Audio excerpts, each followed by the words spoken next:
നമസ്കാരം. കേരളത്തിലെ UDF ചെന്നുപെട്ട വലിയൊരു പ്രതിസന്ധിയുടെ ആഴങ്ങളിലേക്കാണ് നമ്മളിപ്പോൾ ഒന്ന് സഞ്ചരിക്കുന്നത്. കോൺഗ്രസിലെ പ്രതിസന്ധി, ഒപ്പം മുസ്ലിം ലീഗിലെ UDFിലെ ഏറ്റവും പ്രധാനപ്പെട്ട കക്ഷിയായ മുസ്ലിം ലീഗിലെ പ്രതിസന്ധി. മുസ്ലിം ലീഗിലെ പ്രതിസന്ധിയുടെയും കോൺഗ്രസിലെ പ്രതിസന്ധിയുടെയും കേന്ദ്ര ബിന്ദുക്കൾ കോൺഗ്രസിലെ രാഹുൽ മാങ്കൂട്ടമാണെങ്കിൽ മുസ്ലിം ലീഗിലത് PK ഫിറോസാണ്. വലിയ അഴിമതി, കേരളമാകെ ഇന്ന് ചർച്ച ചെയ്യുന്ന വലിയ അഴിമതി. ഇപ്പോൾ UDFിനെ സംബന്ധിച്ച് 2026 തെരഞ്ഞെടുപ്പിൽ അവർ വിജയിക്കുമെന്നുള്ള പ്രതീക്ഷ UDFിലെ നേതാക്കൾ പലരും പ്രകടിപ്പിക്കുന്നുണ്ട്.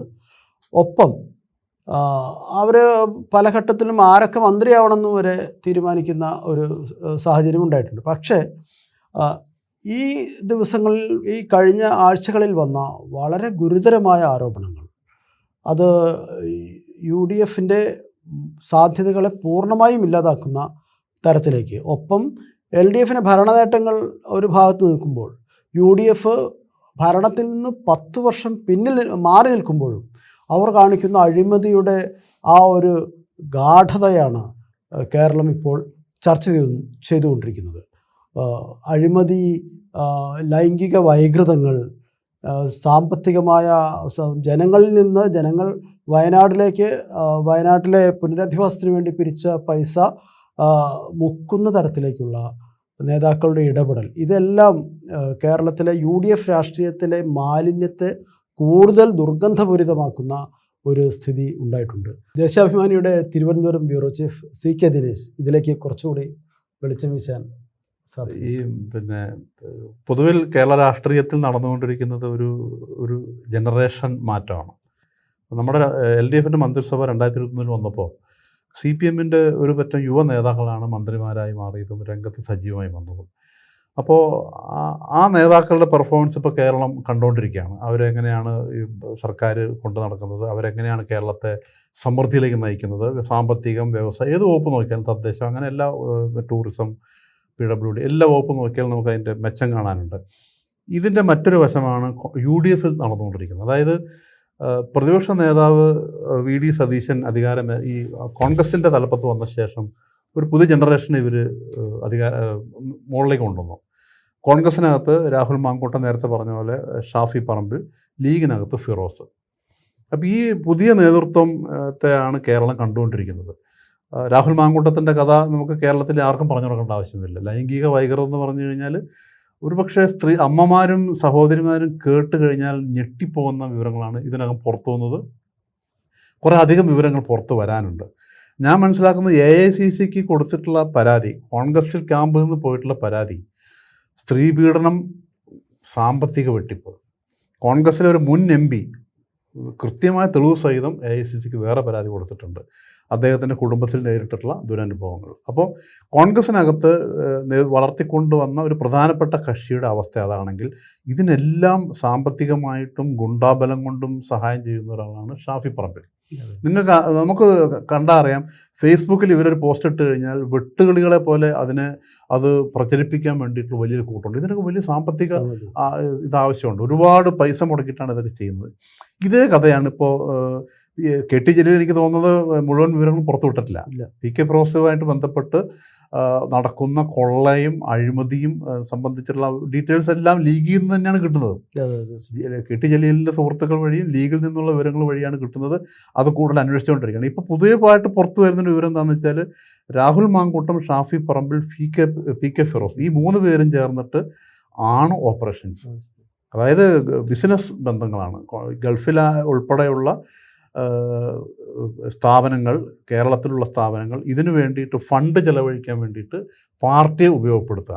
അപ്പോൾ ഫിറോസ് പറയുന്ന എന്താണെന്ന് വെച്ചാൽ, ഞാൻ അവിടെ സെയിൽസ് എക്സിക്യൂട്ടീവാണ്, എനിക്ക് അവിടെ കമ്പനി ഉണ്ട് എന്നാണ്. കേരളത്തിൽ ലീഗ് എന്ന് പറയുന്ന പത്രം, ലീഗ് എന്ന് പറയുന്ന ഒരു പാർട്ടിയുടെ പഴയകാല നേതാക്കൾ എന്ന് പറഞ്ഞാൽ കേരളത്തിൽ വലിയ ആദരവുള്ള നേതാക്കന്മാരുണ്ട്.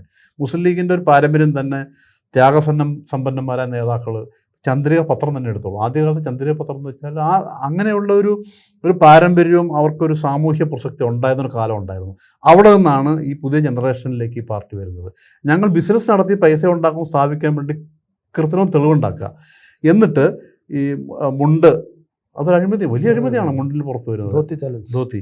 അതുപോലെ തന്നെ രാഹുൽ മാങ്കൂട്ടത്തിൻ്റെ നേരത്തെ നമുക്കറിയാം ഈ വ്യാജ ID കാർഡ് ഉണ്ടാക്കാൻ വേണ്ടിയിട്ട് ചെയ്ത വലിയ മൂവ്മെൻ്റ് ആയിരുന്നു. അതായത് ഏറ്റവും ആധുനികമായ പ്രസ് അടക്കം സ്ഥാപിച്ച് ID കാർഡ് ഉണ്ടാക്കി കോടികളാണ് അതിന് വേണ്ടി മുടക്കിയത്. ആ കാര്യങ്ങളൊക്കെ പുറത്തു വന്നത് ഏകദേശം എനിക്ക് പോലീസിന് കുറേ വിവരങ്ങൾ ഇപ്പോൾ കിട്ടിയിട്ടുണ്ട്. അപ്പോൾ ഈ പുതിയ ജനറേഷനെ വളർത്തിക്കൊണ്ടുവന്നിട്ട് ഇവരിപ്പോൾ അധികാരം പിടിക്കും എന്ന് പറഞ്ഞിട്ട് പോകുന്ന UDF, അതിൻ്റെ ഏറ്റവും പ്രധാനപ്പെട്ട പാർട്ടിയായ കോൺഗ്രസ്, രണ്ടാമത്തെ പാർട്ടിയായ മുസ്ലിം ലീഗും ചേർന്നിട്ടുള്ള പ്രതിസന്ധി എന്ന് പറയുന്നത് അഴിമതിയും സദാചാര വിരുദ്ധവുമായിട്ടുള്ള കേരളത്തിൻ്റെ സാമൂഹ്യ അന്തരീക്ഷത്തിന് തന്നെ മലീമസമാക്കിക്കൊണ്ടിട്ടുള്ള ഒരു മൂവ്മെൻറ്റാണ് നടത്തിക്കൊണ്ടിരിക്കുന്നത്.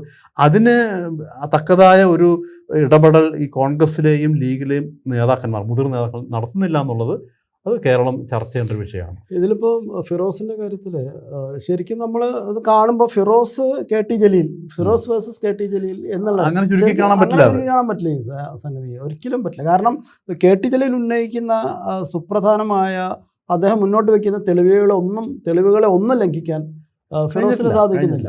കാരണം ഫിറോസിന് UAE-യിലും UK-യിലും അമേരിക്കയിലും ജോബ് വിസ ഉണ്ടെന്നുള്ള രേഖകൾ കാണിക്കുന്നുണ്ട്. അതേസമയത്ത് ഫിറോസ് പറയുന്നത് ഞാൻ അവിടെ ഒരു താൽക്കാലിക ജീവനക്കാരുടെ ശമ്പളത്തിനാണ് കണക്ക് ഒരു 5 ലക്ഷം രൂപ.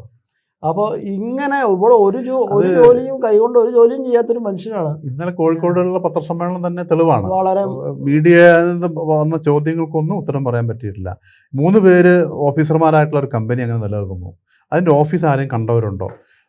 ഇവിടെ നടക്കുന്ന എന്താണ് ബിസിനസ്, അവർ പുറത്തുവിട്ടോട്ടെ. ഫിറോസിന് ഇതിൻ്റെ ഡീറ്റെയിൽസ് എല്ലാം പുറത്തുവിടാമല്ലോ. അതിൻ്റെ പേപ്പേഴ്സ് ഉണ്ടെങ്കിൽ അത് പുറത്തുവിടാം. എന്തിനാണ് ഈ ജോബ് വിസ തെളിവ് ഉണ്ടാക്കി വെച്ചത്, ഇലക്ഷൻ സമയത്ത് എന്തിനാണ് മാറ്റിയത്, ഇതൊക്കെ ഉത്തരം പറയേണ്ട കേസാണ്.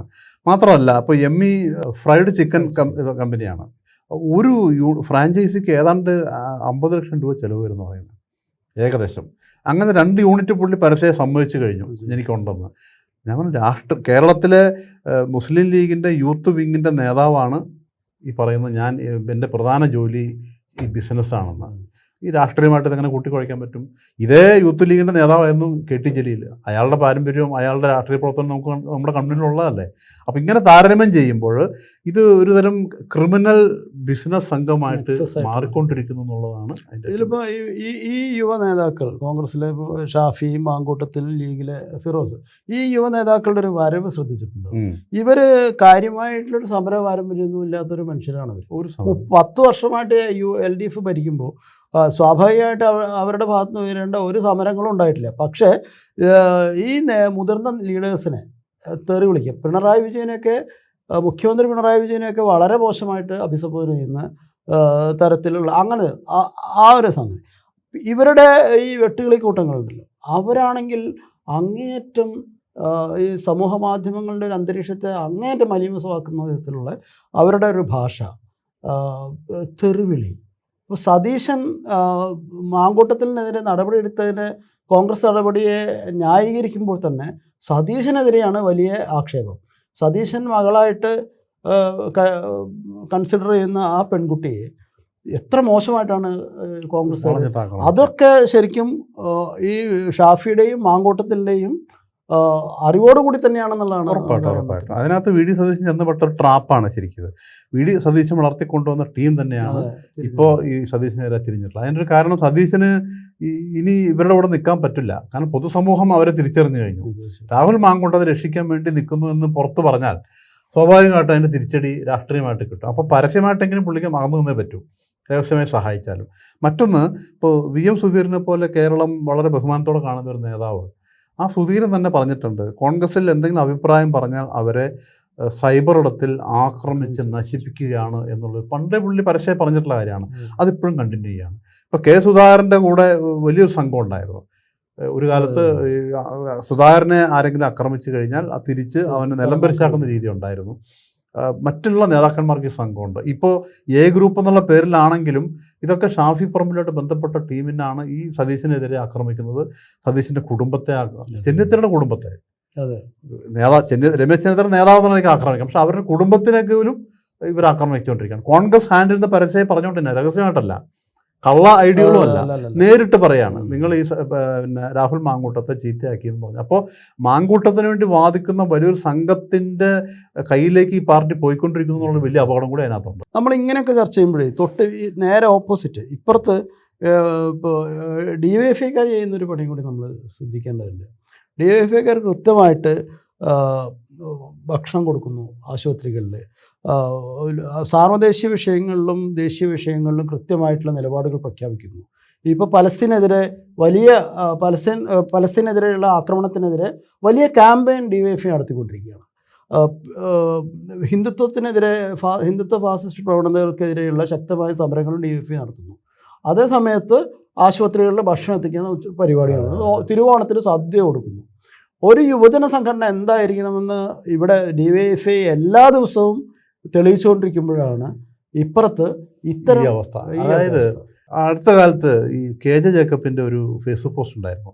ആ പോസ്റ്റിൽ അദ്ദേഹം പറഞ്ഞത്, നിങ്ങൾ നോക്കൂ, DYFIയുടെ നേതാക്കന്മാർ സനോജും മറ്റുള്ളവരൊന്നും വസീഫിനെ അറിയപ്പെടുന്നില്ല. യൂത്ത് കോൺഗ്രസിൻ്റെ രാഹുൽ മാങ്കൂട്ടത്തെ ഷാഫി പറമ്പിലിനുള്ള ആൾക്കാർ വലിയ തോതിൽ അറിയപ്പെടുന്നു. അദ്ദേഹം അന്ന് ആ പോസ്റ്റ് ഇട്ടപ്പോൾ ആർക്കും അതിൻ്റെ അർത്ഥം മനസ്സിലായിരുന്നില്ല. ഇപ്പം കൃത്യമായിട്ട് മനസ്സിലായി എങ്ങനെയാണ് യൂത്ത് കോൺഗ്രസ് നേതാക്കന്മാർ അറിയപ്പെടുന്നതെന്നും അവരുടെ പേരെങ്ങനെയാണ് പുറത്തു വരുന്നതെന്നും മറ്റുള്ളവരുടെ പ്രവൃത്തി, അതായത് DYFI ചെയ്യുന്ന പ്രവൃത്തി തന്നെയാണ് അങ്ങനെയാണ് അറിയപ്പെടുന്ന നേതാക്കന്മാർ. അല്ലാതെ അവരെന്തെങ്കിലും കൊട്ടിഘോഷം നടത്തിയിട്ടോ പ്രായമുള്ള നേതാക്കന്മാരെ അപമാനിച്ചിട്ടോ ഒന്നുമല്ല. മുഖ്യമന്ത്രിയെ അപമാനിച്ചെന്ന് മാത്രമല്ല, കോൺഗ്രസിലുള്ള നേതാക്കന്മാരെ, പ്രായമായ നേതാക്കന്മാരെ അപമാനിച്ചുകൊണ്ടിരിക്കുന്ന കൂട്ടത്തിലാണ്. KC ജോസഫിനെയൊക്കെ ഇവർ തെറി പറഞ്ഞ് അകത്ത് കയറ്റിയിട്ടുള്ള, ആ പാർട്ടിക്കകത്ത് ഏറ്റവും സീനിയർ ആയിട്ടുള്ള നേതാവാണ് KC ജോസഫ്, തിരുവഞ്ചൂർ രാധാകൃഷ്ണൻ. ഇവരൊക്കെ ഇവർ തെറി പറഞ്ഞ് സൈബർ അറ്റാക്ക് ചെയ്ത് അകത്ത് കയറ്റിയിട്ടുള്ള അവസ്ഥ. ഉമ്മൻചാണ്ടി ഒരു പക്ഷേ മരിച്ചിട്ടില്ല, ഉമ്മൻചാണ്ടിക്കും കേൾക്കാം. അല്ല, ഉമ്മൻചാണ്ടിക്ക് തന്നെ പണി കൊടുത്തിട്ടാണ് ഈ രാഹുൽ മാങ്കൂട്ടത്തെ പ്രസിഡന്റ് ആക്കിയെന്ന് തന്നെ അവർ തന്നെ പറയുന്നുണ്ട്. അപ്പോൾ ആ ജേക്കബിൻ്റെ പോസ്റ്റിൽ പറയുന്ന പോലെ DYFI പിന്നെ ഇപ്പോൾ ഏതെങ്കിലും ഒരു ഭരണത്തിൻ്റെ ചിതർച്ചായ മയങ്ങമല്ല. അവർ രാഹുൽ മാങ്കൂട്ടത്തിൻ്റെ പ്രധാനപ്പെട്ട വെളിപ്പെടുത്തൽ വന്ന ദിവസത്തെ പത്രം, ദേശാഭിമാനി പത്രം എടുത്തിട്ട് അവർ ചെയ്തൊരു പണിയുണ്ട്.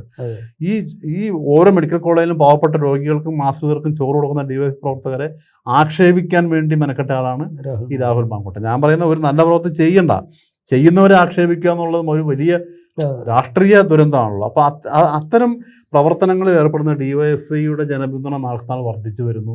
ഇത് കണ്ടുപോലും പഠിക്കാതെ, അതാണ് ഇപ്പോൾ നമ്മൾ രാഷ്ട്രീയം പറയാൻ പറയും, പക്ഷേ രാഷ്ട്രീയ രംഗത്ത് ഇല്ലാത്ത ആളുകൾ പോലും ഈ DYFIയുടെ പരിപാടിയെക്കുറിച്ച് ഇന്ന് വരെ ഒരു എതിരഭിപ്രായം പറഞ്ഞിട്ടില്ല. അവരും സഹായിക്കുകയാണ് ഇതിൻ്റെ കൂടെ, ഞങ്ങളും ചോറ് പൊതി തരാം, ഞങ്ങളും എന്താ എന്ന് പറയുന്ന ആളുകളുടെ എണ്ണം കൂടിക്കൊണ്ടിരിക്കുകയാണ്. അപ്പോൾ ഈ എങ്ങനെയാണ് രാഷ്ട്രീയ പ്രസ്ഥാനം ജനങ്ങളുടെ ഇടയിൽ വേരുണ്ടാക്കുന്നതെന്ന് വെച്ചാൽ അവരുടെ പ്രശ്നങ്ങൾ മനസ്സിലാക്കാൻ അവരുടെ കൂടെ നിൽക്കാനും തയ്യാറാകണം എന്നുള്ളതാണ്. ഇപ്പോൾ ഏതാണ്ട് 9-10 വർഷമായിട്ട് പ്രതിപക്ഷത്തിരിക്കുകയാണ് കോൺഗ്രസ്. ഇപ്പോഴും കോൺഗ്രസിൻ്റെ നിലപാടിന് മാറ്റമൊന്നുമില്ല. അവരെന്ത് പ്രവർത്തനം നടത്തിക്കൊണ്ടിരിക്കുന്നത് ജനങ്ങൾക്ക് വേണ്ടിയിട്ട്. അതാണ് ഇപ്പോൾ കേരളത്തിൽ ചർച്ച ചെയ്യാൻ പോകുന്നൊരു പ്രധാനപ്പെട്ട വിഷയം.